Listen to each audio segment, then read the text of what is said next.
আল্লাহ তাআলা কিয়ামতের কঠিন ময়দানে যেদিন স্বামী স্ত্রীকে চিনবে না, স্ত্রী স্বামীকে দেখে পালিয়ে যাবে, বন্ধু বন্ধুরে চিনবে না, পীর সাহেব মুরিদরে চিনবে না, মুরিদ পীর সাহেবরে চিনবে না, দলের কর্মী তার নেতারে চিনবে না, নেতা তার কর্মীরে চিনবে না, বন্ধু বন্ধুরে দেখে পালাবে। এই কঠিন মুহূর্তে সূর্যটা মাথার কাছে চলে আসবে, জমিনটা তামার জমিন হবে, আজকের জমিনের মতো নয়।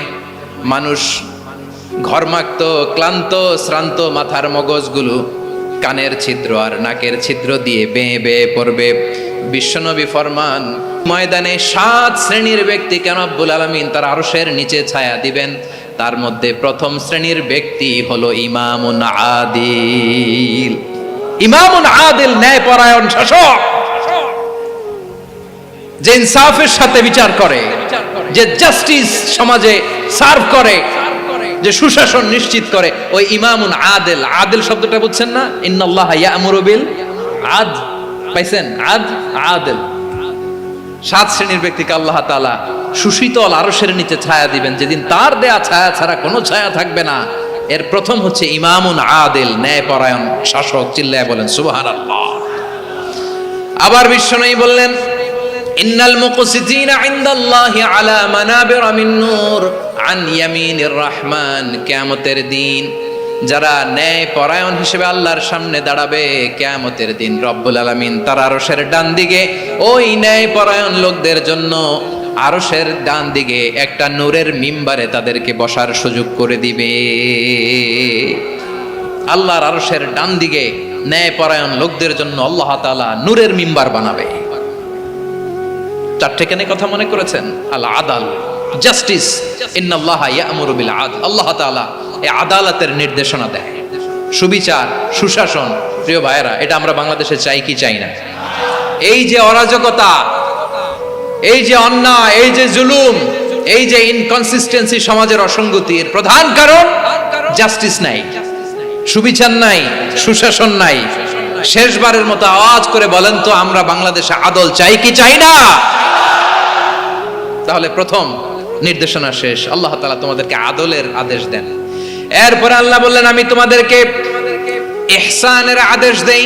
ইন্নাল্লাহা ইয়া'মুরু বিল আদলি ওয়াল ইহসান। আমি তোমাদেরকে যেমনি আদলের নির্দেশনা দেই, তেমনি ভাবে তোমাদেরকে ইহসানের নির্দেশনা দেই। ইহসান, আওয়াজ করে সবাই বলেন তো ইহসান। সবাই বলেননি, সবাই বললে এতটুকু আওয়াজ হবে আমি বিশ্বাস করি না। আওয়াজ করে বলুন আল ইহসান। ইহসান মানে কারো প্রতি সফট হার্টেড হওয়া, মহানুভব হওয়া, অনুগ্রহ পরায়ণ হওয়া, অনুগ্রহশীল হওয়া, একে অপরের প্রতি দয়াদ্র হওয়া।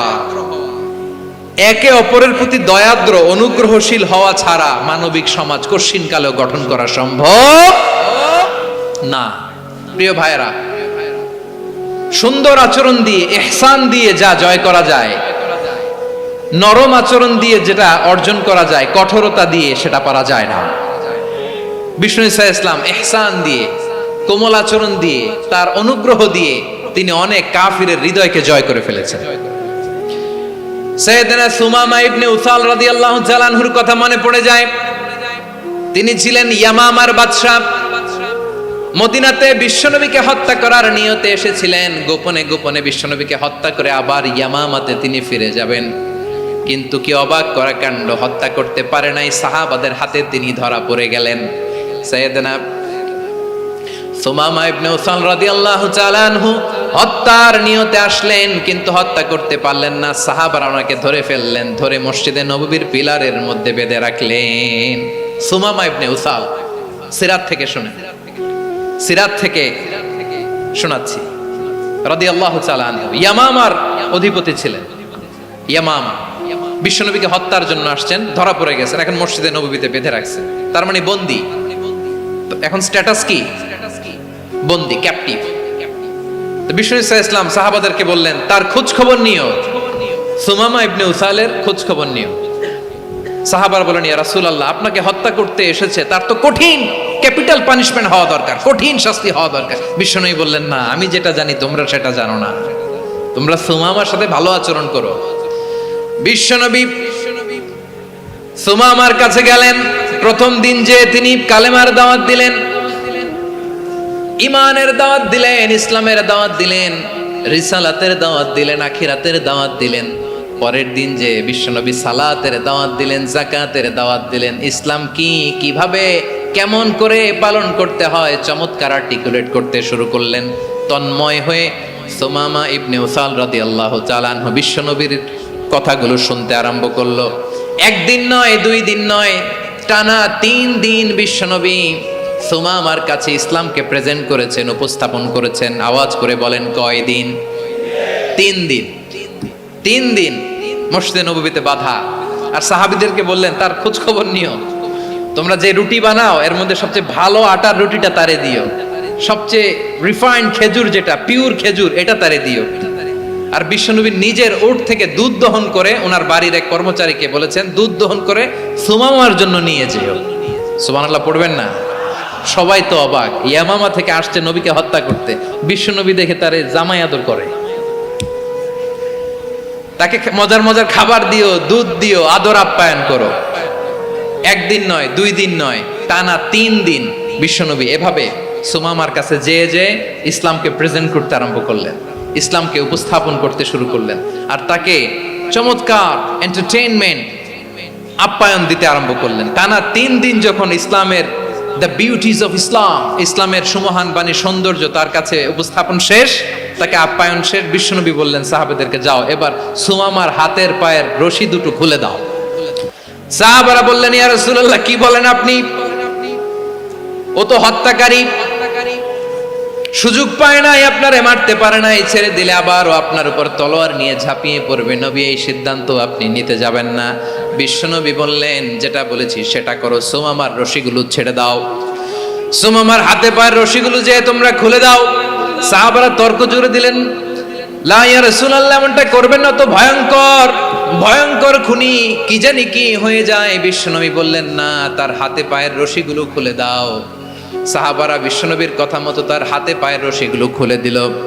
সুমামা মুহূর্তের মধ্যে মসজিদে নববী থেকে বের হয়ে ইয়ামামায় ফিরে না যে মসজিদে নববীর পাশে একটা খেজুর বাগান ছিল, সেখানে চলে গেলেন। সেখানে একটা ছোট্ট কুয়া ছিল, কুয়ার পানি দিয়ে তিনি গোসল করলেন। সুবহানাল্লাহ পড়েন। কুয়ার পানি দিয়ে গোসল করে মসজিদে নববীর সামনে এসে বিশ্বনবী এবং সাহাবাদের সামনে দাঁড়িয়ে সাব্বাবা উঁচু করে বললেন, আশহাদু আল্লা ইলাহা ইল্লাল্লাহ ওয়া আশহাদু আন্না মুহাম্মাদান আবদুহু ওয়া রাসূলুহু। আল্লাহু আকবার। আমি সাক্ষ্য দিচ্ছি আল্লাহ ছাড়া কোনো ইলাহ নাই, আর মুহাম্মদ আল্লাহ তাআলার প্রেরিত বান্দা এবং রাসূল। প্রিয় ভাইয়েরা, ইহসান দিয়ে যা জয় করা যায়, কঠোরতা দিয়ে সেটা কঠিনকালেও জয় করা যায় না। আওয়াজ করে বলেন, ঠিক কি না? এবার সুমামা দাঁড়িয়ে বলে, ওগো নবী, আমি তো কালিমা পড়ে মুসলমান হয়ে গেলাম, এবার শোনেন, এই মুহূর্তের আগে আপনার চেহারার চাইতে নিকৃষ্ট কোনো চেহারা আমার কাছে ছিল না, কিন্তু শাহাদা পাঠ করার পরে আপনার চেহারার চাইতে উত্তম শ্রেষ্ঠ কোনো চেহারা আমার কাছে আর নাই। ও নবী, আজকের দিনের আগে ইসলাম ধর্মের চেয়ে নিকৃষ্ট অপছন্দনীয় কোনো ধর্ম আমার কাছে ছিল না, কিন্তু এই মুহূর্ত থেকে ইসলামের চেয়ে সেরা শ্রেষ্ঠ পছন্দনীয় কোনো ধর্ম আমার কাছে নাই। নবী গো, আজকের দিনের আগে মদিনার চাইতে অপছন্দনীয় নিকৃষ্ট কোনো শহর আমার কাছে ছিল না, কিন্তু এই মুহূর্তের পর থেকে মদিনার চাইতে কোনো শ্রেষ্ঠ শহর আমার জানা নাই। সে ছিল গমের বড় ডিলার, গম বেচতো। কি বেচতো? তার গম কিনে মক্কার লোকেরা রুটি খাইতো। সে ঘোষণা দিল, আজকে থেকে মক্কাবাসীদের জন্য সব গম আমি হারাম করে দিলাম, মক্কাবাসী এখন না খেয়ে মরে। সুবহানাল্লাহ পড়বেন না? মক্কাবাসী বিশ্বনবীর কাছে আসলেন, এসে বললেন, মুহাম্মদ, আমরা তো তোমার ভাই, তোমার চাচা, তোমার ভাতিজা, তোমার আত্মীয়, তুমি সুমামারে বলো সে যেন আবার গমের সাপ্লাই মক্কার জন্য অনুমতি দিয়ে দেয়। বিশ্বনবীর অনুমতি ক্রমে সুমামা আবার মক্কাতে গম পাঠাতে শুরু করলো। পড়েন সুবহানাল্লাহ। ইহসান, ইহসান দিয়ে আপনি যেটা জয় করতে পারবেন, you can win the heart of your enemies. ইহসান দিয়ে আপনি আপনার শত্রুর হৃদয়কে জয় করতে পারবেন। আওয়াজ করে বলেন, ঠিক কি না?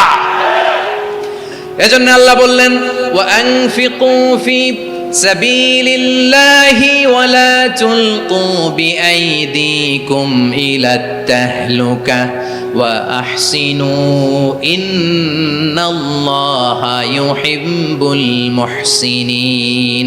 তোমরা আল্লাহর রাস্তায় দান করবে আর নিজেরা নিজেদেরকে ধ্বংসের হাতে ঠেলে দিও না। তোমরা একে অপরের প্রতি ইহসান করবে, কারণ ইহসানকারীদেরকে আল্লাহ বড্ড ভালোবাসেন। সুবহানাল্লাহ পড়েন। আবার সূরা রহমানে আল্লাহ বললেন, হাল জাযাউল ইহসানি ইল্লাল ইহসান ফাবিআইয়ি আলা, সবাই পড়েন, ফাবিআইয়ি আলাই রাব্বিকুমা তুকাযযিবান। ইহসানের প্রতিদান হিসেবে ইহসানি হয়। বিশ্বনবী সুমামার প্রতি যেমন ইহসান করেছেন, সুমামাও ঠিক তেমন ইহসান ফিরিয়ে দিয়েছে। ঠিক কিনা বলেন? তাহলে এক নম্বরে হচ্ছে আদ, ন্যায় বিচার। দুই নম্বরে সবাই বলেন ইহসান, সদাচরণ। ইহসান দুই ধরনের প্রিয় ভাইরা, ইহসান ফিল ইবাদা, ইহসান ফিল মুআমালা। ইহসান ফিল ইবাদা হচ্ছে একাগ্র অনুভবে ইবাদতে ডুব দেওয়া, এর নাম ইবাদতের ইহসান। সুবহানাল্লাহ পড়ে। বিশ্বনবী বলেন ইহসান মানে কি জানো নাকি? হাদিসে জিবরিলে সাইয়েদনা জিবরিল আলাইহিস সালাম বিশ্বনবীকে বললেন, আখবিরনি আনিল ইহসান। নবী আমাদেরকে বলেন ইহসান মানে কি?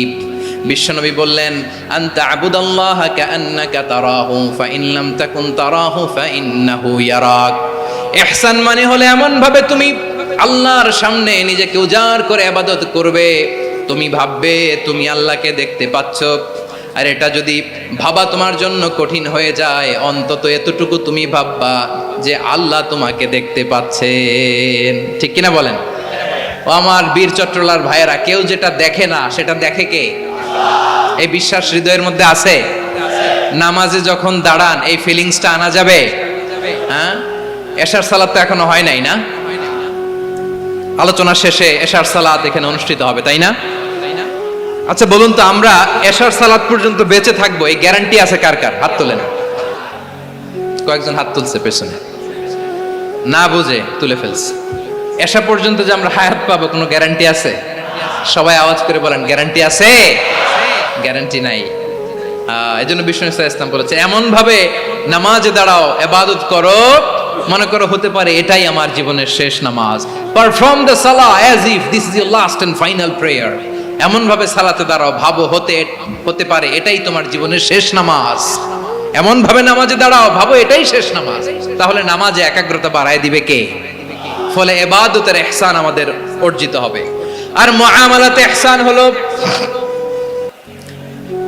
বিশ্বনবী বলেন, ইন্নাল্লাহা তাবারাকা ওয়া তাআলা কাতাবাল ইহসানা আলা কুল্লি শাই ফাইদা কাতালতুম ফাআহসিনুল কিতলা ওয়া ইযা যাবাহতুম ফাআহসিনুয যাবহা ওয়ালিয়ুহিদ্দা আহাদুকুম শাফরাতাহু ওয়ালিয়ুরিহ যাবিহাতাহু। ইহসান দুই ধরনের।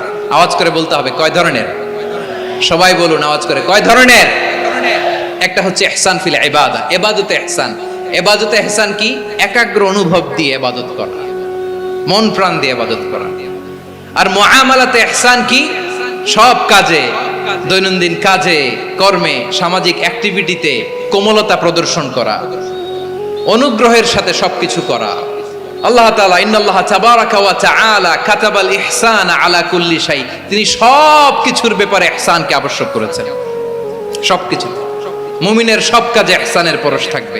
ওয়া ইযা কাতালতুম ফাহসিনুল কিতলা, বিষ্ণুই বলেন তুমি যখন কাউকে হত্যা করো ইহসানের সাথে করো।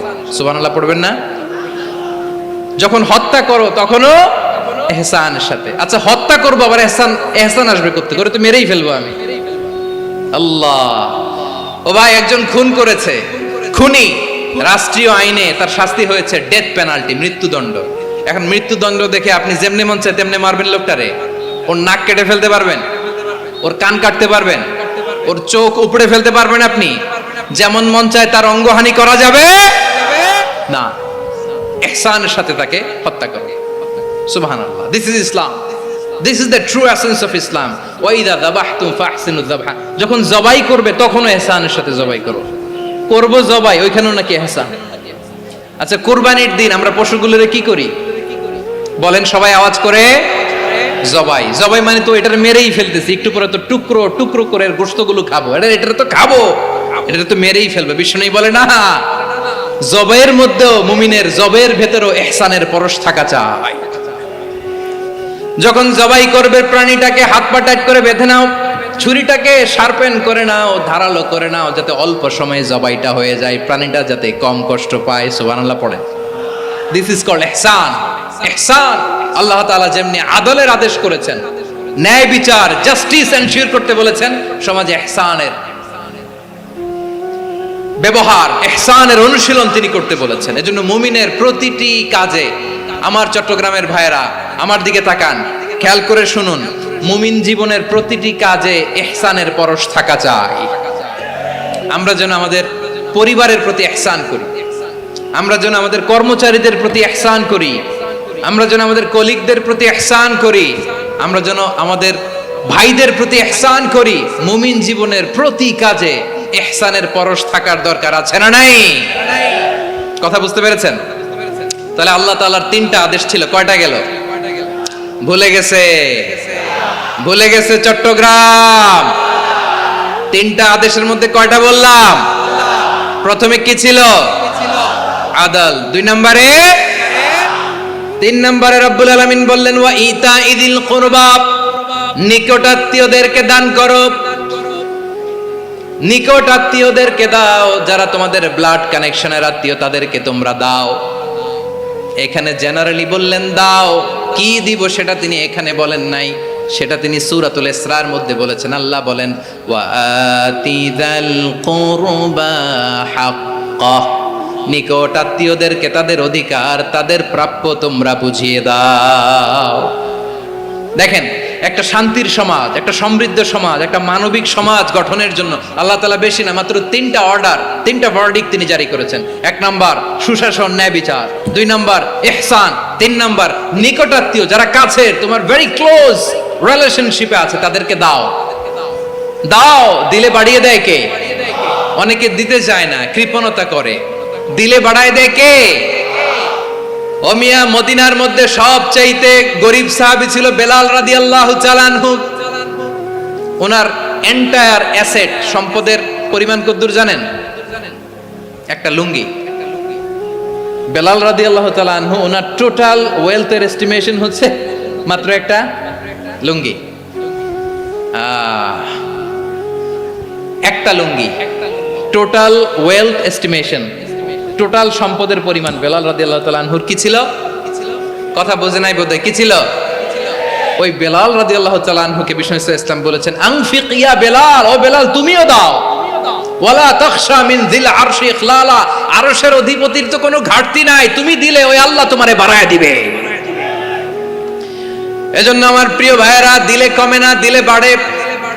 অনেকে ধরে রাখে, নতুন কিছু নিতে পারে না, হাত দিয়ে যেটা ধরে রেখেছেন এটা দিয়ে দেন, বড় একটা ধরার সুযোগ পাবেন। জোরে বলেন ঠিক কিনা? ধরেন 5 কেজি ওজনের একটা ধরে রাখছেন, এখন 10, এটা না ছাড়লে 10 কেজি ধরতে পারবেন আপনি?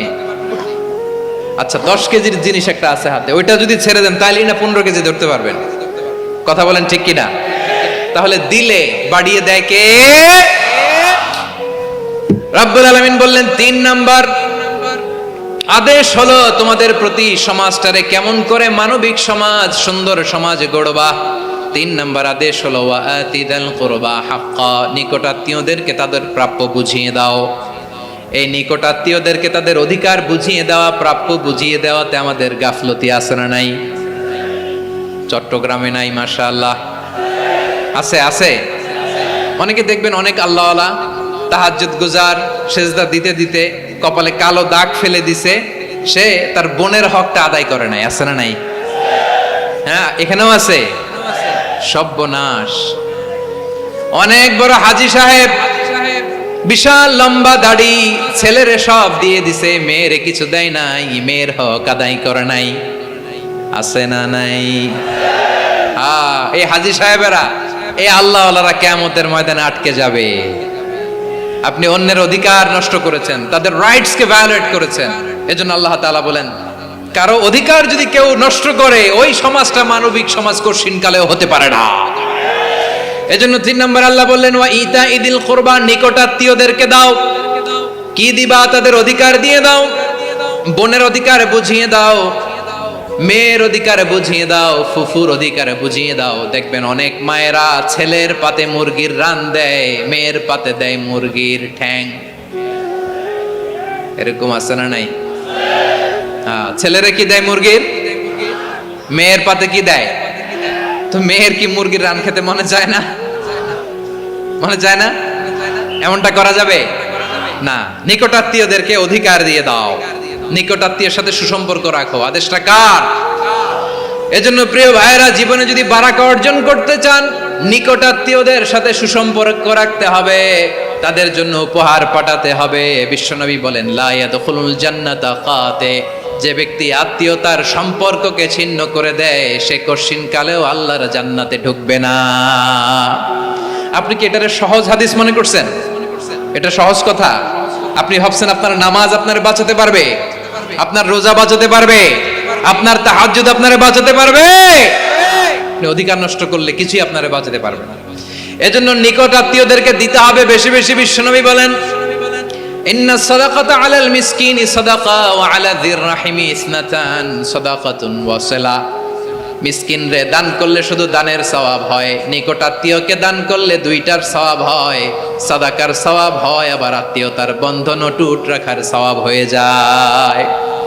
আবার বিশ্বনবী বললেন, মান সাররাহু আইয়ুবসাতা লাহু ফি রিজকিহি ওয়া ইউনসা লাহু ফি আসারিহি ফালইয়াসিল রাহিমা। যে ব্যক্তি তার রিজিকের প্রশস্ততা চায় আর হায়াতে বরকত চায়, সে যেন তার আত্মীয়ের সাথে সুসম্পর্ক রাখে।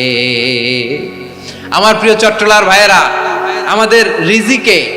আমাদের রিজিক বাড়ুক, এটা আমরা চাই কি চাই না? সবাই চান? হ্যাঁ, আমাদের রিজিকে প্রশস্ততা আসুক, চাই কি চাই না? আমাদের হায়াতে বরকত আসুক, আমরা চাই কি চাই না? এই দুইটা যদি চান, তাহলে নিকট আত্মীয়দের সাথে সুসম্পর্ক রাখবেন, পারবেন? তাহলে সমাজটারে মানবিক সমাজ বানায় দিবে কে? তিনটা আদেশ চলে গেল। কয়টা? আওয়াজ করে বলেন। এক নম্বরে কি ছিল? দুই নম্বরে, তিন নম্বরে নিকট আত্মীয়দেরকে দান। আপনাদেরকে আরো শোনার আগ্রহ আছে? আপনাদের মনোযোগ আছে না গেছে? কষ্ট হচ্ছে না? মাশাআল্লাহ, মাশাআল্লাহ। তাকবীর পড়ুন, লিল্লাহি তাকবীর।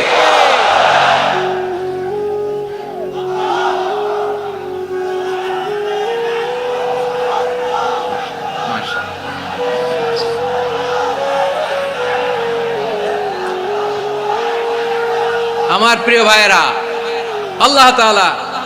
আল্লাহ তাআলা তিনটা জিনিসের যেমনি আদেশ করেছেন, অনুরূপভাবে তিনটা বিষয় তিনি বারণ করেছেন, নিষেধ করেছেন। ওগুলোর কাছেও যাওয়া যাবে। শুনবেন। রাব্বুল আলামিন বলেন, ওয়ায়ানহা আনিল ফাহশাই ওয়াল মুনকারি ওয়াল বাগি। আমি যেমনি তিনটি বিষয়ে আদেশ করলাম, অনুরূপভাবে তিনটি বিষয়ে বারণ করলাম, নিষেধ করলাম। আমার এক নাম্বার নিষেধাজ্ঞা হলো অশ্লীলতার প্রতি। ফাহশা, ওয়ায়ানহা আনিল ফাহশা। আল্লাহ তাআলা অশ্লীলতাকে নিষেধ করেছেন। কোন জিনিসকে? সবাই বলুন, কোন জিনিসকে? যত ধরনের, যত টাইপের, যত ক্যাটাগরির অশ্লীলতা হতে পারে, সব অশ্লীলতাকে হারাম করেছেন কে? ফাহশা মানে কি? কথায়, কাজে, আচরণে, কমেন্ট, ফেসবুকের কমেন্টসে যত ধরনের নোংরামো আছে, যত ধরনের অশ্লীলতা আছে, এটাকে আরবিতে বলে ফাহশা। এটাকে কি বলে? রাব্বুল আলামিন বলেন, কুল ইন্নামা হাররামা রাব্বিয়াল ফাওয়াহিশা মা যাহারা মিনহা ওয়া মা বাতান।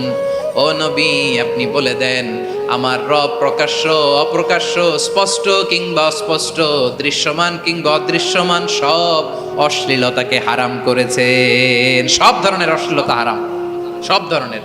আল্লাহ তাআলা আমাদেরকে অশ্লীলতা থেকে বাঁচান, অশ্লীলতা থেকে তিনি আমাদেরকে হেফাজত করুক। পড়েন আমিন। এবার বলেন, আমাদের সমাজে অশ্লীলতা আছে না নাই? চট্টগ্রামে নাই? আমি কই নাই, ওনারা বলে আছে। দেখছেন, আমি সামহাও বাঁচায় দেওয়ার ট্রাই করতেছি, ওনারা বলে আছে। অশ্লীলতা নানা ভাবে, নানা নামে, নানা মোড়কে আমাদের সমাজে আছে না নাই? সংস্কৃতির নামে, ফ্যাশনের নামে, বিনোদনের নামে, উপন্যাসের নামে, কনসার্টের নামে অশ্লীলতা আছে না নাই? আপনি দেখেছেন কনসার্টগুলোর অবস্থা? এই যে আতিফ আসলাম যে আসছে আমাদের দেশে, তারপর কে কে আসছে, আমাদের তরুণ তরুণীরা, আমাদের যুবক যুবতীরা, আমাদের জেনজিরা, কি অবস্থা ওইখানে? হ্যাঁ, কি অবস্থা? কে বাঁচাবে ওদের? কে রক্ষা করবে ওদের ইমানের, ওদের চরিত্রের হেফাজতের গ্যারান্টি কে দিবে? কনসার্টের নামে অশ্লীলতা আছে না নাই? ছেলে মেয়ে একে অপরকে জড়ায় ধরতেছে, একে অপরকে চুমু খাচ্ছে প্রকাশ্যে, দিবালোকে, গণমানুষের সামনে। আল্লাহ তাআলা এই অশ্লীলতা থেকে আমাদেরকে বেঁচে থাকতে বলেছেন, বেঁচে থাকতে বলেছেন। রূপালী জগতের নামে অশ্লীলতা আছে না নাই? এই টার্মটা আপনারা জানেন না? রূপালী জগৎ কি জগৎ? আসলে কি রূপালী জগৎ না অন্ধকার জগৎ? আমার বোনেরা, আপনাদেরকে যে কি বলে তারা বুঝায়, রূপালী জগৎ শুনেই আপনি ভরকে যাবেন না। রূপালী জগতে যে নারী যত বেশি উলঙ্গ, সে নাকি তত বেশি সাহসী। জানেন? বলে এটা একটা সাহসী নারী, খুব সাহসী পদক্ষেপ তার। যত বেশি শরীর থেকে কাপড় নামাতে পারবে, যত বেশি বস্ত্রহীন হয়ে নিজেকে প্রেজেন্ট করতে পারবে, সে নাকি তত বেশি সাহসী।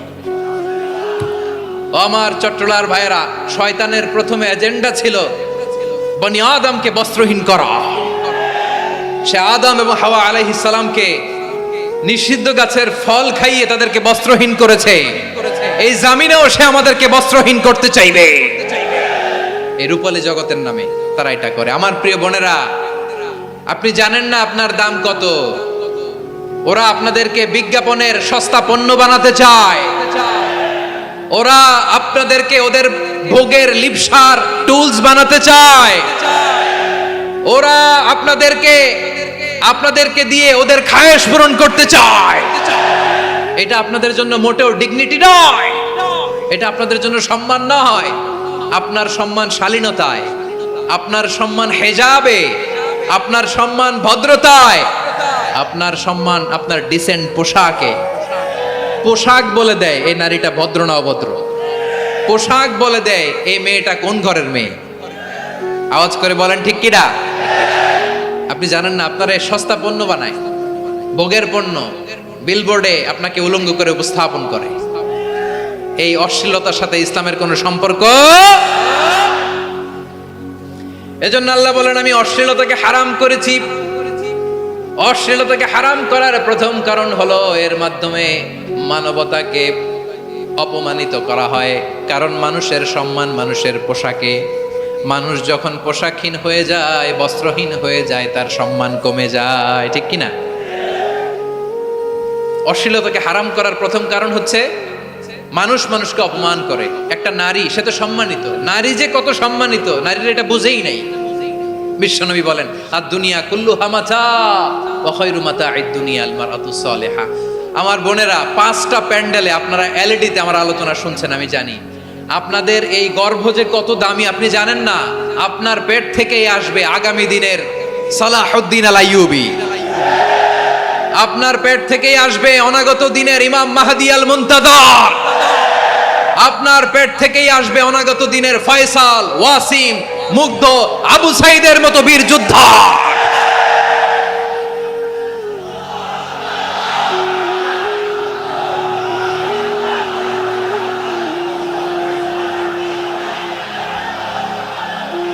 আমার প্রিয় বোনেরা, আমার প্রিয় বোনেরা, বিশ্বনবীর কথার ওজন খেয়াল করেন। আর দুনিয়া কুল্লুহা মাতা ওয়া খায়রু মাতা'আদ দুনিয়াল মারআতুস সালিহা। দুনিয়ার সবকিছুই অ্যাসেট, এর মধ্যে সবচেয়ে দামি অ্যাসেট নেককার নারী। আপনার গর্ভ যে কত দামি আপনি জানেন না। নিজের সময়টাকে কাজে লাগান, কোরআন পড়েন, সুন্নাহ পড়েন। আপনার অনেক দায়িত্ব ঘরে। You are the MD of your family. একটা family it's a very big institution. পরিবার একটা অনেক বড় প্রতিষ্ঠান। and you are the MD of your institution. আপনি এই পরিবারের MD, managing director of your family. এখানে আপনার কত দায়িত্ব। আপনি ছেলে মেয়েদেরকে তারবিয়া করবেন, আপনি আপনার স্বামীর জন্য ঘরটার জান্নাতের নীর বানাবেন, আপনার জন্য জান্নাতের ডুপ্লেক্স বাড়ি ওইখানে তৈরি করে রাখবে কে? আপনি যে কত দামি আপনি জানেন না। নারীদেরকে আল্লাহ বানিয়েছেন উচ্চতর করে, নিম্নতর নয়। নারীদেরকে ছোট্ট জিনিস দিলে এটারে বড় করে দেয়। নারীদেরকে ভ্রূণ দিলে, শুক্রাণু দিলে নারী এটারে বাচ্চা হিসেবে উপহার দেয়, ঠিক কিনা?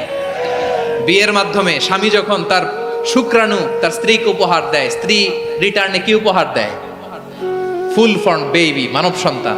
দেখছেন, আপনি দিলেন একটু, উনি দিছে বিশাল। আপনি যদি নারীকে বাজার এনে দেন, নারী এটাকে সুস্বাদু খাবারে রূপান্তর করে দেয়।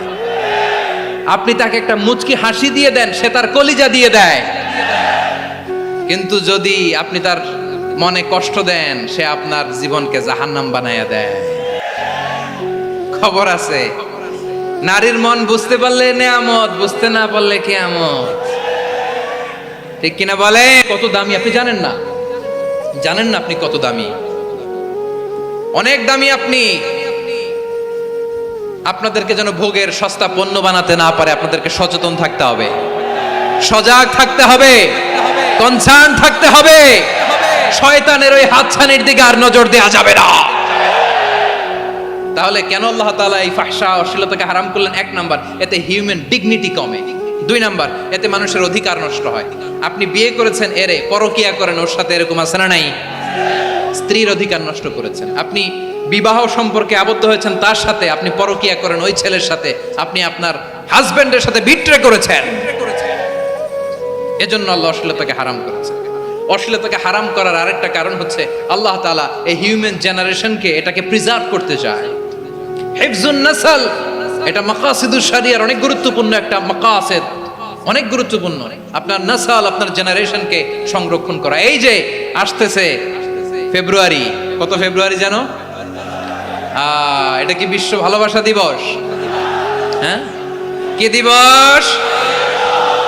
এই বিশ্ব ভালোবাসা দিবসের সাথে মুসলমানদের কোনো সম্পর্ক নাই। আমার প্রিয় ভাইরা, এই যে আপনি অবৈধ সম্পর্কে জড়ালেন, কেন আল্লাহ অশ্লীলতাকে হারাম করেছে দেখেন। বলতেছিলাম যে এটা আপনার নাসল, আপনার জেনারেশন, আপনার লিনিয়েজ, আপনার বংশকে প্রিজার্ভ করা। কে কার বাবা, কে কার মা, বাবা মা জানা, প্রজন্মকে প্রিজার্ভ করা, এটা ইসলাম ওয়াজিব করে দিয়েছে। এই যে অবৈধ সম্পর্কের কারণে, বিশ্ব বেহায়া দিবসের কারণে, এগুলোর আউটকাম, আউটপুট হিসেবে মাঝে মাঝে ঢাকা মেডিকেলের ডাস্টবিনে নবজাতকের বাচ্চার কান্নার আওয়াজ শুনতে পাওয়া যায়। চট্টগ্রাম মেডিকেলের ডাস্টবিনে নবজাতকের কান্না শুনতে পাওয়া যায়। বীর চট্টলার মুসলমানেরা বুঝতে পারলে আওয়াজ করে বলেন, এই যে চট্টগ্রাম মেডিকেলে যে নবজাতকটা পাওয়া গেল, ওর বাবাকে আমাকে বলেন, ওর বাবাকে, ওর মাকে, ও কোন ফ্যামিলির সন্তান কেউ জানে? আপনি হিউম্যান ডিগনিটিকে অপমান করেছেন না? আপনি তার ভবিষ্যৎকে অন্ধকার করেছেন না? আপনি তার লিনিয়েজকে প্রশ্নবিদ্ধ করে দিয়েছেন না? এই জন্য আল্লাহ তাআলা অশ্লীলতাকে আমাদের জন্য হারাম করে দিয়েছেন। পড়েন সুবহানাল্লাহ। এই জন্য রাব্বুল আলামিন বলেন, কুল ইন্নামা হারামা রাব্বিয়াল ফাওয়াহিশা মা যাহারা মিনহা ওয়া মা বাতান। প্রকাশ্য অপ্রকাশ্য সব অশ্লীলতাকে হারাম ঘোষণা করে দিয়েছে কে? আবার দুনিয়ার বুকে যারা অশ্লীলতার প্রসার করে তাদের জন্য শাস্তি মজুদ রেখেছে কে? রব্বুল আলামিন বলেন, ইন্নাল্লাযীনা ইউহিব্বুনা আন তাশিআল ফাহিশাতু ফিল্লাযীনা আমানু লাহুম আযাবুন আলীমুন ফিদ দুনিয়া ওয়াল আখিরাতি ওয়াল্লাহু ইয়ালামু ওয়া আনতুম লা তা'লামুন। নিশ্চয়ই যারা বিশ্বাসীদের মাঝে অশ্লীলতার প্রচার প্রসার করতে চায় তাদের জন্য আমি মর্মন্তুদ শাস্তি প্রস্তুত করে রেখেছি, দুনিয়াতেও রেখেছি, আখিরাতেও রেখেছি। ঘোষণাটা কার? যারাই নাটকের নামে, সিনেমার নামে, রূপালী জগতের নামে, মুভির নামে, ওটিটি প্ল্যাটফর্মের নামে আমার সমাজে অশ্লীলতা ছড়াতে চায় তাদের জন্য কঠিন মর্মন্তুদ শাস্তি মজুদ রেখে দিয়েছে কে? ও আমার বোনেরা, এখনো আপনি জাগবেন না? এখনো আপনার চিন্তার দুয়ারে এখনো নাড়া পড়ে নাই? ওরা আপনাকে উলঙ্গ বানাতে চায়, ওরা আপনাকে আইটেম গার্ল বানাতে চায়। এজন্য ইসলাম অশ্লীলতাকে হারাম করেছে। হারাম। ইসলাম বলেছে যোজন যোজন দূরে থাকো, ওরা বলে না কাছে আসো, কাছে আসার গল্প, ক্লোজ আপ ওয়ান, কাছে আসার গল্প আছে না নাই? চট্টগ্রামে তো এগুলো নাই মাশাআল্লাহ। হ্যাঁ, এখানেও আছে ক্লোজ আপ ওয়ান, কাছে আসার গল্প। আল্লাহ বলেন ওয়ালা তাকরাবুজ জিনা, কাছেও এসো না, জিনা থেকে যোজন যোজন কিলো দূরে থাকো, ওরা বলে কাছে আসার গল্প। আমার বীর চট্টলার ভাইয়েরা, কাছে আসতে হলে আমরা কোরআনের কাছে আসব, কাছে আসতে হলে নবীর কাছে আসব, কাছে আসার গল্প হবে আমার রবের কাছে আসার গল্প। চিল্লায় বলো ঠিক কিনা?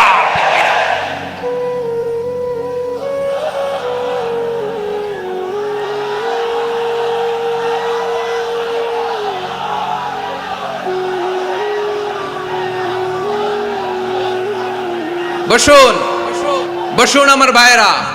তাহলে অশ্লীলতার সাথে আমাদের কোনো সম্পর্ক, সবাই বলতে পারেননি, আওয়াজ করে বলুন, অশ্লীলতার সাথে আমাদের কোনো সম্পর্ক। আমরা এই সমস্ত ক্লোজ আপ ওয়ান, কাছে আসার গল্পের প্রোগ্রামে যাব, আমরা কোন ধরনের অশ্লীল কন্টেন্ট সোশ্যাল মিডিয়ায়, টিভিতে দেখব। কি যুগ যে আমরা কাটাচ্ছি আপনি কল্পনা করতে পারবেন না। পর্ন ইন্ডাস্ট্রি, নারী পুরুষের বস্ত্রহীন যুগল দৃশ্য, এটাকে দিয়ে ওরা কোটি ডলারের ইন্ডাস্ট্রি বানিয়েছে। পুরো মানব ইতিহাসে এরকম জঘন্য সময় মানব ইতিহাস পার করে নাই। পর্ন এটা ইন্ডাস্ট্রি হয়ে গেছে। আমাদের এই যুবকগুলো, জেনজিগুলো, ওদের চরিত্র বাঁচাবে কি করে? কেমন করে হেফাজত করবে ওদের এই মূল্যবান চরিত্র? আমার প্রিয় ভাইরা, এই অশ্লীলতার দ্য লেটেস্ট ভার্সন হচ্ছে LGBTQ, শরীফ থেকে শরীফা। শুনছেন আপনারা? দেখতে পুরুষ, আসলেই পুরুষ, সুস্থ একজন পুরুষ, 4 সন্তানের বাবা, বলে আমি মনে মনে নারী। দেখতে নারী, সুস্থ নারী, আসলেই সে দিব্যি একজন নারী, বলে আমি মনে মনে পুরুষ। সবচেয়ে ভয়ঙ্কর অশ্লীলতার সবচাইতে লেটেস্ট ভার্সন হচ্ছে এই ট্রান্সজেন্ডারিজম। সুস্থ পুরুষ তার বায়োলজিক্যাল গ্রোথকে হরমোন দিয়ে স্টপ করে দিয়ে সে সার্জারি করে নারী হতে চায়, সুস্থ নারী পুরুষ হতে চায়। পুরুষ পুরুষের প্রতি সেক্সুয়ালি আকর্ষণ বোধ করে, এটা লূত আলাইহিস সালামের কওমের মধ্যে ছিল। এটাকেও আল্লাহ কোরআনে ফাহিশা বলেছেন। ওয়ালুতান ইয ক্বালা লিকাওমিহি আতাতুনাল ফাহিশাতা মা সাবাকাকুম বিহা মিন আহাদিম মিনাল আলামিন। লূত আলাইহিস সালাম বললেন, তোমরা কি এমন এক অশ্লীল কার্যক্রমে ডুব দিলে নাকি যেটা গোটা বিশ্বের কেউ কখনো করে নাই, তোমরাই প্রথম করেছো। পড়েন নাউযুবিল্লাহ। এই পশ্চিমের এই রোগ আমার দেশে যেন আসতে না পারে, আমাদের সজাগ থাকতে হবে। প্রিয় ভাইরা, চিল্লায় বলেন ঠিক কিনা? পশ্চিমের অবস্থা ভয়ঙ্কর। পাশ্চাত্যে, আমি যুক্তরাষ্ট্রে ছিলাম অনেকদিন, কয়েক মাস, বিভিন্ন স্টেটে ঘুরেছি। গার্ডিয়ানরা উদ্বিগ্ন, ছেলে মেয়েদেরকে, ছোট্ট ছেলে মেয়ে, ওদেরকে জিজ্ঞেস করে, তুমি how do you feel right now inside yourself? তুমি ভিতরে ভিতরে কেমন ফিল করো? তোমার কি ছেলে ছেলে লাগে না মেয়ে মেয়ে লাগে? আচ্ছা বলেন, এই ছোট্ট বাচ্চাটা ওকে এগুলো জেন্ডার অ্যাসাইনমেন্ট বলতে এগুলো কিছু বুঝে? এইভাবে মিসগাইড করা হচ্ছে। কৌতূহল বশত ছোট্ট ছেলে যদি বলে আমার তো মেয়ে মেয়ে লাগে, তখন বলে যে না তুমি মেয়ে, ছেলে না। মা বাবা বাধা দিলে ওকে আলাদা গভর্নমেন্ট হাউসে নিয়ে যায়। ভয়ঙ্করতম অবস্থা। আমরা একটা সময়ে শুনতাম যে হুজুর আমার ছেলেটা খুব ভালো, হাফেজে কোরআন, আল্লাহওয়ালা। হুজুর আমার ছেলে দাড়ি রাখছে, আল্লাহওয়ালা। হুজুর আমার ছেলে 5 ওয়াক্ত সালাত জামাতের সাথে পড়ে, তার মানে আল্লাহওয়ালা। পশ্চিমে যে আমি কি শুনছি জানেন? ওরা বলে হুজুর আমার ছেলেটা ইউনিভার্সিটির একটা মেয়ের সাথে প্রেম করে, ও খুব আল্লাহওয়ালা, হুজুর দোয়া করবেন। এর কারণ ওদের কাছে আল্লাহওয়ালার ক্রাইটেরিয়া হচ্ছে হুজুর আমার ছেলেটা আরেক ছেলেরে পছন্দ করে নাই, আমার মেয়েটা আরেক মেয়েকে ভালোবাসে নাই, এজন্য আমার ছেলেটা আল্লাহওয়ালা, হুজুর ওর জন্য একটু দোয়া করে দিয়েন। কি চ্যালেঞ্জ ওরা ফেস করতেছে। ওনার ছেলে যে আরেক ছেলেরে বিয়ে করবে না, এটাতেই উনি খুশি যে আলহামদুলিল্লাহ আমার ছেলেটা একটা মেয়েরে ভালোবাসে, আমার মেয়েটা একটা ছেলেরে ভালোবাসে, মানে এটা খুব আল্লাহওয়ালা। নাউজুবিল্লাহ পড়তে পারলেন না? এজন্য অশ্লীলতার সাথে আমাদের কোনো সম্পর্ক। রব্বুল আলামিন বলেন ওয়ায়ানহা আনিল ফাহশাই ওয়াল মুনকারি ওয়াল বাগি তিনটা জিনিসকে আমি নিষিদ্ধ করলাম। এক নাম্বার হলো ফাহশা, অশ্লীলতা। দুই নাম্বারে হলো মুনকারের সমস্ত মন্দ কাজ। আপনাদের মনোযোগ আছে না? শেষ করে দিব? আর 2-1 মিনিট শুনবেন? আচ্ছা বলি তাহলে, আর 2-1 মিনিট। তাহলে নিষেধাজ্ঞা জারি করেছেন তিনটা জিনিসের উপর। এক নাম্বার কি? ফাহশা, অশ্লীলতা। দুই নাম্বার মুনকার। মুনকার মানে হচ্ছে যত মন্দ কাজ, খারাপ কাজ, বাজে কাজ, এটার বলে মুনকার। এটার কি বলে? আপনারা পড়ছেন না, তা'মুরুনা বিল মা'রুফি ওয়া তানহাউনা আনিল মুনকার। ভালো কাজের আদেশ, সৎ কাজের আদেশ, অসৎ কাজের নিষেধ।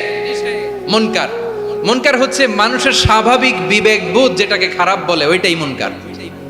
পৃথিবীর সব আসমানি গ্রন্থ যেটাকে খারাপ বলেছে, মানুষের স্বাভাবিক বিবেকবোধ যেটাকে খারাপ বলেছে, এগুলো সব মুনকার।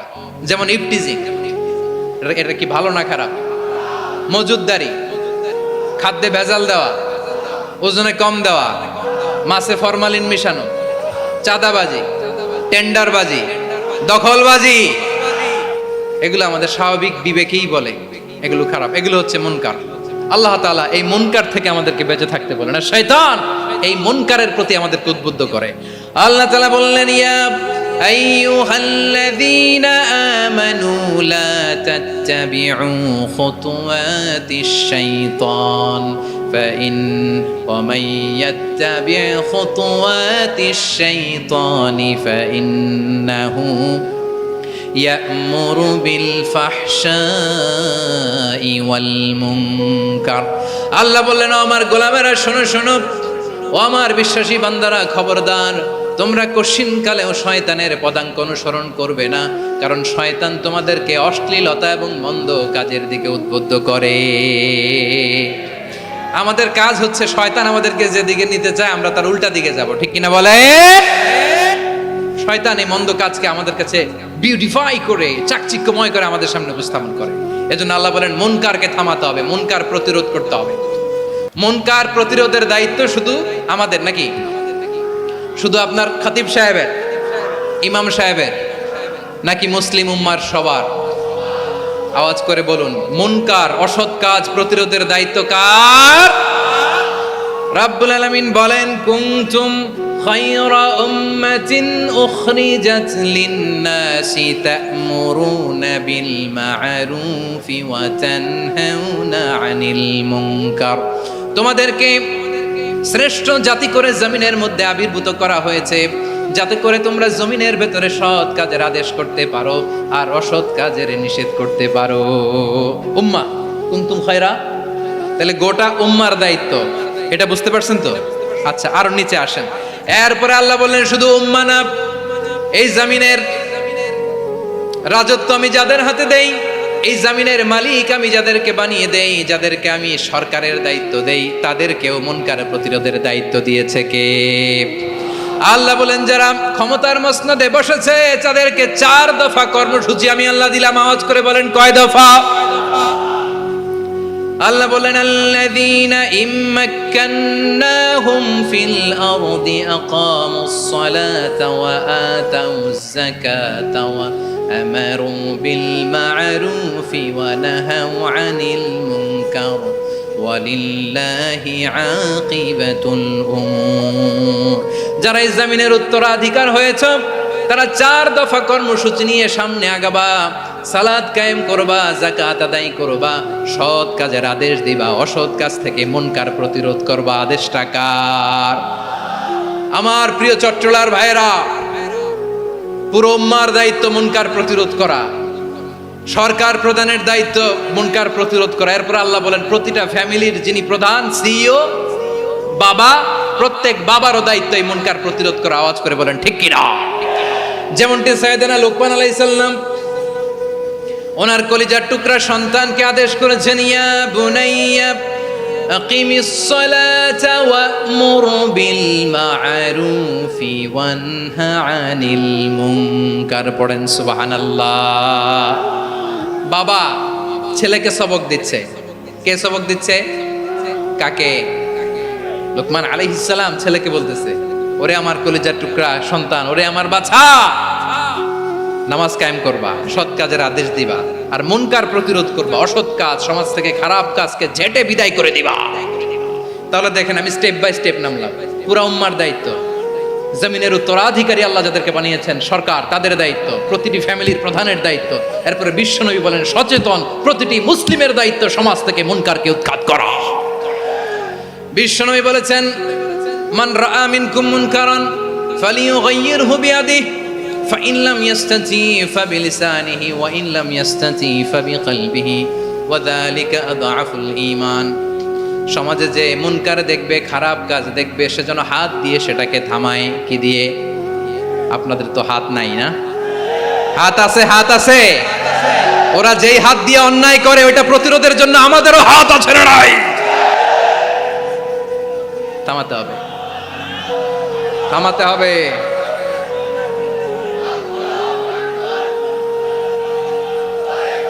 বসুন আমার প্রিয় ভাইয়েরা, ওরা ওদের যে হাত দিয়ে টেন্ডারবাজি করে, চাঁদাবাজি করে, ইফটিজিং করে, দখলবাজি করে, যে হাত দিয়ে, ওই মুনকার থামায় দেওয়ার জন্য আল্লাহর দেয়া আমাদেরও দুটি হাত আছে না নাই?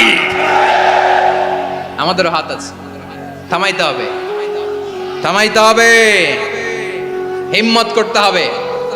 আমার প্রিয় ভাইয়েরা, না থামালে আমরাই ডুববো শেষমেশ। আমাদের বাঁচার জন্য হইলেও থামাইতে হবে।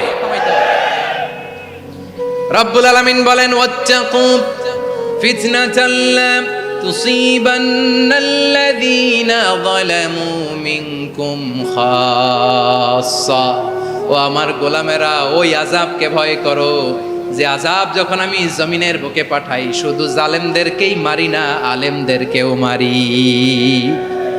আযাব যখন আসে তখন শুধু জালিমই মরে না, আলেমও মরে। জানেন মুসা আলাইহিস সালামের পায়ে একবার একটা লাল পোকা কামড় দিয়েছে, লাল পিঁপড়া। লাল পিঁপড়া কামড় দিলে খুব আরাম লাগে না? কি লাগে?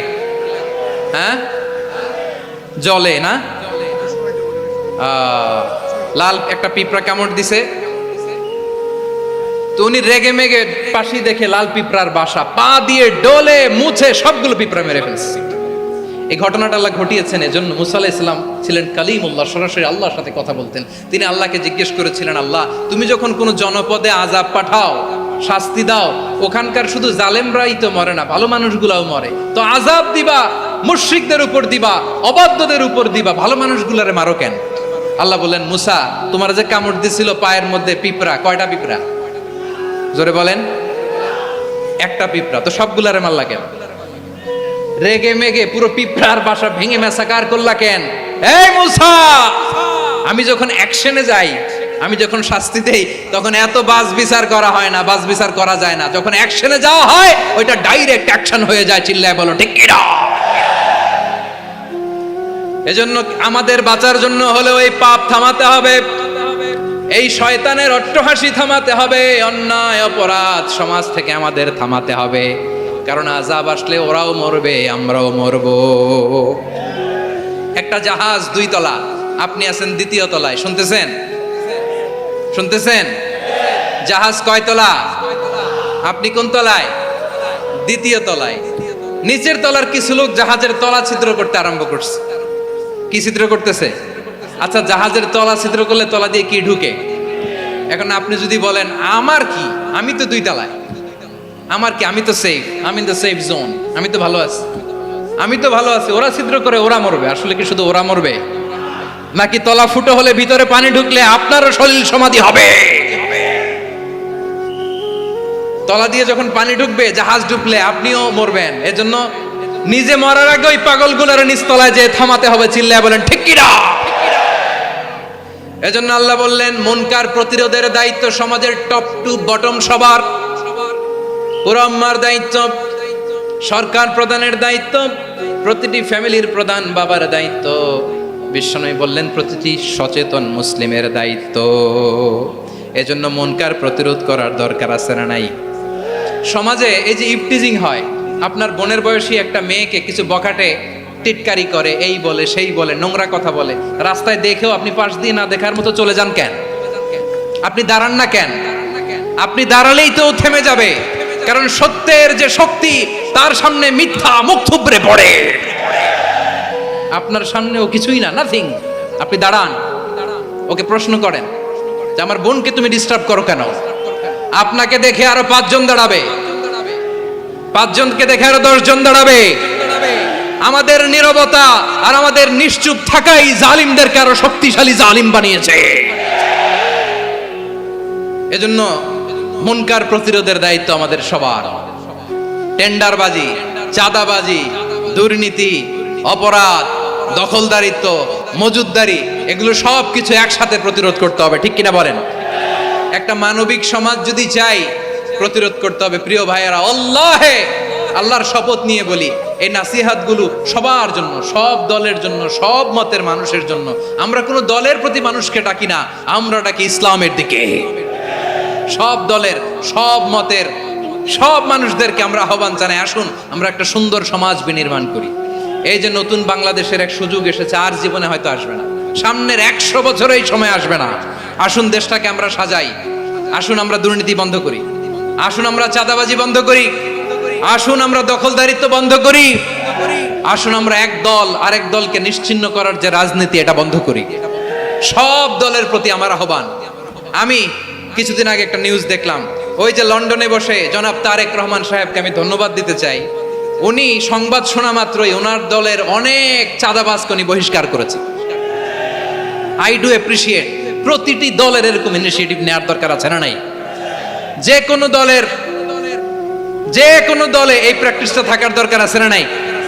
চাঁদাবাজদের সাথে আপনারা নিজেদেরকে মুক্ত ঘোষণা করবেন যে এরা আমার দলের কর্মী হতে পারে না। আমরা চাঁদাবাজ মুক্ত বাংলাদেশ চাই, জুলুম মুক্ত বাংলাদেশ চাই, ফ্যাসিজম মুক্ত বাংলাদেশ চাই, গুণ খুন খারাপি মুক্ত বাংলাদেশ চাই। আমরা নতুন ভোরের বাংলাদেশ চাই। ওই বাংলাদেশ পাওয়ার জন্য মুনকার প্রতিরোধে, অন্যায় প্রতিরোধে যদি বাঘের বাচ্চার মতো, আবু সাইদের মতো 2 হাত উঁচু করে, বুককে টান টান করে প্রসারিত করে দাঁড়াতে হয়, রাজি আছো মুসলমান? কারা কারা রাজি? আল্লাহকে হাত দেখিয়ে প্রতিজ্ঞা করো।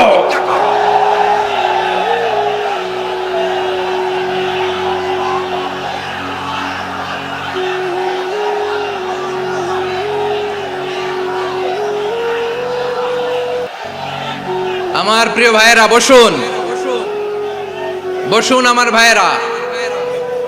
রাব্বুল আলামিন বলেন, ওয়ায়ানহা আনিল ফাহশাই ওয়াল মুনকারি ওয়াল বাগি ইয়াইদুকুম লাআল্লাকুম তাযাক্কারুন। বসুন।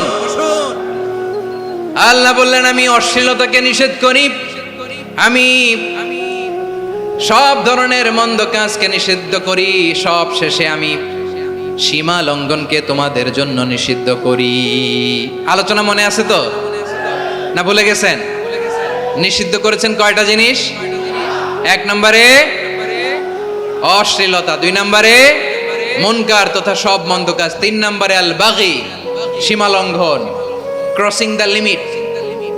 সীমা লঙ্ঘন করা ভালো না। We all should know our limits. চিল্লায় বলেন ঠিক কিনা? একই আয়াতে আল্লাহ বললেন, কুল ইন্নামা হাররামা রাব্বিয়াল ফাওয়াহিশা মা যাহারা মিনহা ওয়া মা বাতানা ওয়াল ইসমা ওয়াল বাগিয়া বিগাইরিল হক। অন্যায় ভাবে যে অবাধ্য হয়, যে সীমা লঙ্ঘন করে, তাদেরকেও আমি এটা হারাম করে দিলাম। সীমা লঙ্ঘন করা হারাম, সীমা লঙ্ঘন করা হারাম। আল্লাহ বারবার আমাদেরকে ওয়ার্নিং দেয়। যখন আমরা থামি না তখন আল্লাহ ধরে, আর যখন ধরে তখন ছাড়ে না। ধরে না, ধরলে আল্লাহ। ফেরাউনকে কিন্তু হুট করে ধরে নাই, আপনারা জানেন 9 বার ওয়ার্নিং দিয়েছে। ফেরাউনকে আল্লাহ তাআলা ওয়ার্নিং দিয়েছিল কয়বার? বীর চট্টলার বীর সেনানীরা আওয়াজ করে বলেন, ফেরাউনকে ধরার আগে ওয়ার্নিং দেওয়া হয়েছিল কয়টা? রাব্বুল আলামিন বলেন, ওয়ালাকাদ আতাইনা মূসা 9 আয়াতিন বাইয়িনাত। 9টা মুআজিজা দেখিয়েছি। 1 2 3 বারবার এইভাবে রিমাইন্ডার, ওইভাবে রিমাইন্ডার, এইভাবে নসিহত, ওইভাবে দাওয়া। ফাকুলা লাহু কাওলান লাইকিনা, নরম করে বলো, সফট করে বলো, যত ওয়ে হতে পারে দাওয়া মেথডোলজির। মূসা আলাইহিস সালামের সব অ্যাপ্লাই শেষ। 10ম বারে যে আল্লাহ ধরছে, 10ম বারে যে ধরেছে। এজন্য আল্লাহ বলেন, আমি সীমা লঙ্ঘনকে পছন্দ করি না। কোরআনের অন্য আয়াতে বাগীকে বলা হয়েছে আল ইতিদা, সীমা লঙ্ঘন যারা করে তাদেরকে আল্লাহ বলেছেন মুতাদিন। وقاتلوا في سبيل الله الذين يقاتلونكم ولا تعتدوا إن الله لا يحب المعتدين। আমি সীমা লঙ্ঘনকারীদেরকে কোশ্চিন কালেও পছন্দ করি না। আমরা যেন সীমা লঙ্ঘন না করি, রাজি আছেন তো? যে কোনো ক্ষেত্রে ইবাদতে যেন সীমা লঙ্ঘন না করি। অনেকে আমরা ইবাদতে সীমা লঙ্ঘন করে ফেলি। বিশ্বনবী সাল্লাল্লাহু আলাইহি ওয়াসাল্লাম যেটা শিখিয়েছেন এর বাইরে যে অতিরিক্ত বুজুর্গ হতে চায় এরকম আছে না নাই? করা যাবে না, কোনো ক্ষেত্রেই সীমা লঙ্ঘন করা যাবে, এমনকি যুদ্ধ ক্ষেত্রেও না। বিশ্বনবী সাল্লাল্লাহু আলাইহি ওয়াসাল্লাম বলেন খবরদার যুদ্ধ ক্ষেত্রেও সীমা লঙ্ঘন করো না। কি সুন্দর ইসলাম আমরা পেয়েছি। বিশ্বনবী বলেন খবরদার যুদ্ধের ময়দানে কোনো নারীর গায়ে হাত তোলো না, কোনো শিশুর গায়ে হাত তোলো না, কোনো গবাদি পশু হত্যা করো না, কোনো শস্য ক্ষেত্র ধ্বংস করো না, ইবাদতরত অন্য ধর্মের কোনো সন্ন্যাসীর গায়ে হাত তোলো না। বলেন সুবহানাল্লাহ। তাহলে আমরা সীমা লঙ্ঘন করতে পারবো? প্রিয় ভাইরা, একটা সুখী সমৃদ্ধ শান্তির সমাজ, মানবিক সমাজ যদি আমরা গঠন করতে চাই, আমাদের আল্লাহর দেয়া কয়টা আদেশ মানতে হবে বলেন দেখি? সবাই বলেন কয়টা? আর বেঁচে থাকতে হবে কয়টা জিনিস থেকে? আওয়াজ করে বলেন কয়টা? আচ্ছা, আদেশ নাম্বার 1 কি ছিল বলেন? আল্লাহর আদেশ কি? 1 নাম্বার আদাল, ন্যায়পরায়ণতা। আমরা সুবিচার, সুশাসন, ন্যায় বিচার চাই কি চাই না? 2 নম্বরে কি ছিল? মাশাআল্লাহ, আওয়াজ করে বলেন 2 নম্বরে কি ছিল? ইহসান। আমরা যেন সবার প্রতি দয়া পরবশ হই, ইহসান করি। 3 নম্বরে কি ছিল? নিকটাত্মীয়দের দান করা, তাদের অধিকার প্রাপ্য বুঝিয়ে দেওয়া। পাশাপাশি 3টা জিনিস থেকে আল্লাহ বারণ করেছেন, নিষেধ করেছেন। তার প্রথমটা ফাহশা, অশ্লীলতা। অশ্লীলতার সাথে আমাদের কোনো সম্পর্ক। আজকের এই ঐতিহাসিক চট্টগ্রামের প্যারেড ময়দান থেকে আমরা যত ধরনের মা তাহারা মিনহা মা বাতান, প্রকাশ্য অপ্রকাশ্য, দৃশ্যমান অদৃশ্যমান, সব অশ্লীলতা থেকে নিজেদেরকে মুক্ত ঘোষণা করলাম। অশ্লীলতাকে আমরা না বলে দিলাম। আওয়াজ করে সবাই বলুন নো। অশ্লীলতার সাথে আমাদের কোনো সম্পর্ক। 2 নম্বর নিষেধাজ্ঞা কি ছিল? আল মুনকার, সমাজের যত মন্দ কাজ এগুলোকে আমরা প্রতিরোধ করব। রাজি আছেন তো সবাই? 3 নম্বরে আল বাগি, সীমালঙ্ঘন। কোন মুসলিম সীমালঙ্ঘন করে না, এমনকি যুদ্ধ ক্ষেত্রেও না। আওয়াজ করে বলেন ঠিক কি না? রাব্বুল আলামিন শেষে বললেন ইয়াইদুকুম লাআল্লাকুম তাযাক্কারুন। আল্লাহ তোমাদেরকে উপদেশ দেন যাতে তোমরা শিক্ষা গ্রহণ করো। আমরা উপদেশ দেব, আমরা জোর করে কাউরে কিছু মানাতে চাই না। লা ইকরাহা ফিদ্দিন ওয়া যাক্কির ফা ইন্না যিকরা তানফাউল মুমিনিন। উপদেশ দিলে এটা মুমিনদের কাজে দেয়। লাস্তা আলাইহিম বিমুসাইতির ইন্নামা আনতা মুযাক্কির। নবী হে, আপনি রিমাইন্ডার দাতা, আপনি উপদেশ দিবেন। আমরাও বিশ্বনবীর এই হাদিসগুলো থেকে, কোরআনের আয়াত থেকে রিমাইন্ডার, এই কথামালা, বাণী বাহক হিসেবে এই বাণীগুলো আপনাদের সাথে কাছে পৌঁছে দিলাম। আমরা আল্লাহ তাআলার কাছে প্রার্থনা করি, আল্লাহ আমরা যেন আদল দিয়ে আমাদের সমাজকে গঠন করতে পারি। আল্লাহ আমরা যেন ইহসান করতে পারি, আমরা যেন নিকটাত্মীয়দের দান করতে পারি। আল্লাহ যত ধরনের অশ্লীলতা, অনাচার, মন্দ কাজ, সীমালঙ্ঘন, অবাধ্যতা থেকে যেন আমরা বেঁচে থাকতে পারি। আল্লাহ তাআলা আমাদের সবাইকে কথাগুলো বোঝার ও আমল করার তৌফিক দান করুক। হাযা মা ইনদি ওয়াল ইলমু ইনদাল্লাহ আলাইহি তাওয়াক্কালতু ওয়া ইলাইহি উনীব। প্রিয় ভাইরা, আমি আপনাদের সবার জন্য দোয়া করি, আপনারাও আমার জন্য দোয়া রাখবেন। আমাদের পাশেই আছেন আমাদের সকলের শ্রদ্ধাভাজন আমাদের মুরব্বী আওলাদে রাসূল আনোয়ার হোসেন।